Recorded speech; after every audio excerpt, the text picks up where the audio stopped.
If your money feels like it's always 2 steps ahead of you, stop trying to fix everything at once. The fastest way to get ahead when you're behind is not doing more. It's doing the right things in the right order. If you feel behind on bills, behind on savings, behind on debt, and honestly behind on life, this is for you, because the worst part of being behind financially is not just the numbers, it's the feeling, that heavy, stuck, chest-tight feeling, like no matter what you do, money keeps slipping through your hands. So in this video, I'm going to show you how to get ahead financially when you are behind, what to focus on first, what to ignore for now, and the one shift that stops this from feeling like 100 problems all screaming at you at the same time. Let's start with the truth. When you are behind financially, your goal is not to build a perfect money life overnight. Your goal is to stop the bleeding. That comes first. When you can't pay everything, you need a short-term plan so you can decide what matters most right now. That means this is not the season for fancy budgeting language in color-coded dreams. This is triage. So step 1 is brutally simple. Figure out your must-pay list: housing, utilities, food, transportation, basic insurance, anything tied to keeping your shelter, your income, or your health standing up. Needs come first, not kind of important. First, because getting ahead starts by protecting the ground under your feet. Now here is where people mess up. They look at all their money stress at once and freeze. Rent, cards, car, savings, overdrafts, late fees, random stuff from 3 months ago. It turns into one giant monster. So don't manage your finances. Manage the next month. That's it.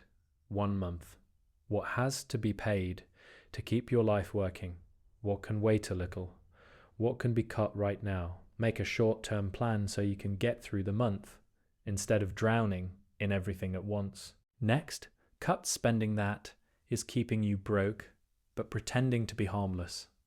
This is where people get defensive, because nobody likes looking at their own leaks. But when you're behind, little leaks matter.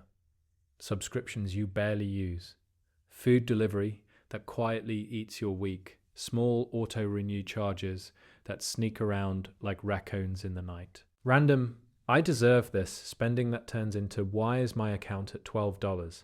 When you're trying to catch up, the line between needs and wants matters a lot. Now let's talk about debt, because this is where people either make real progress or dig the hole deeper. If you are behind, do not try to make giant extra debt payments while your basics are shaky. Pay minimums where you can, protect the bills that keep your life running, and build a tiny cash buffer. Even a small emergency fund matters, because without it, every surprise gets slapped onto a card and you end up sprinting on a treadmill.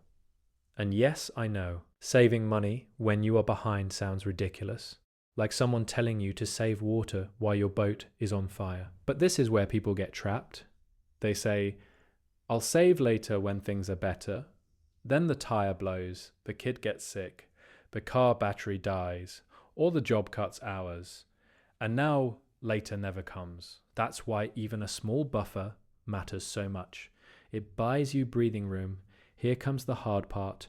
When you are behind, your brain wants relief, not strategy. That's why people do stuff like moving money around without a plan, paying off the smallest random bill just to feel something, or pretending they'll make it up next month.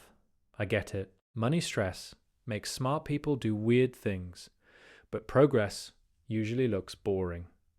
List the bills, rank them, cover needs first, stop extra damage, build a little buffer, then attack the next problem. That's how you move from chaos to control. And if you are already late on payments, do not go silent.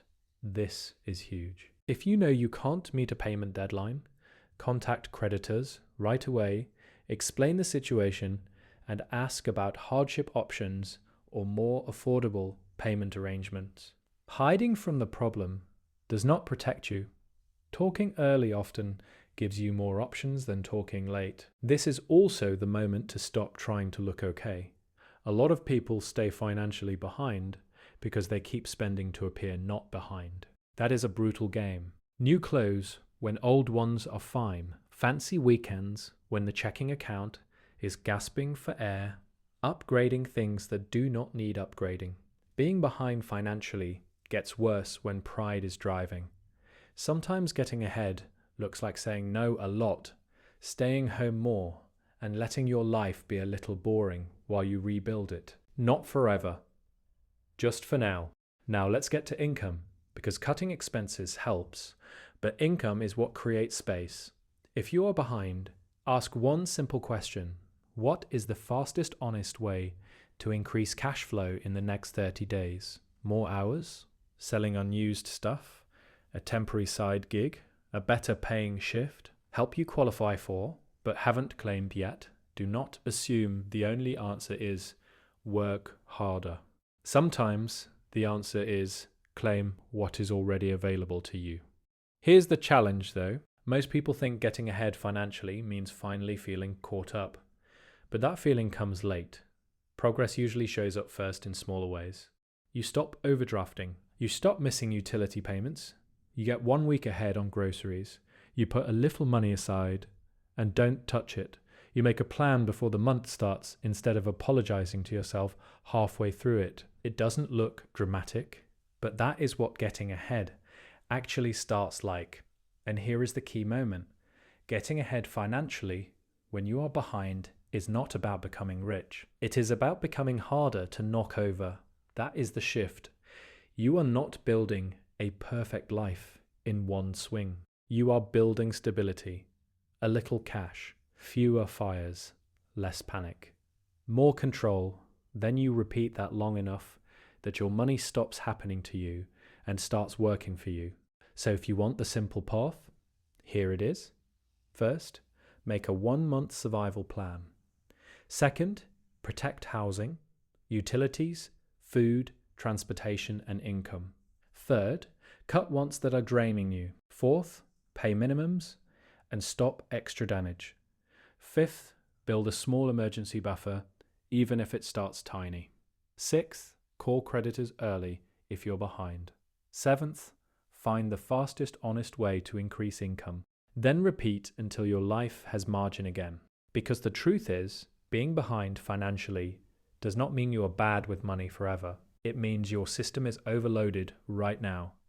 And overloaded systems do not need shame. They need order. 1 bill at a time, 1 week at a time, one better choice at a time. That is how you get ahead when you are behind.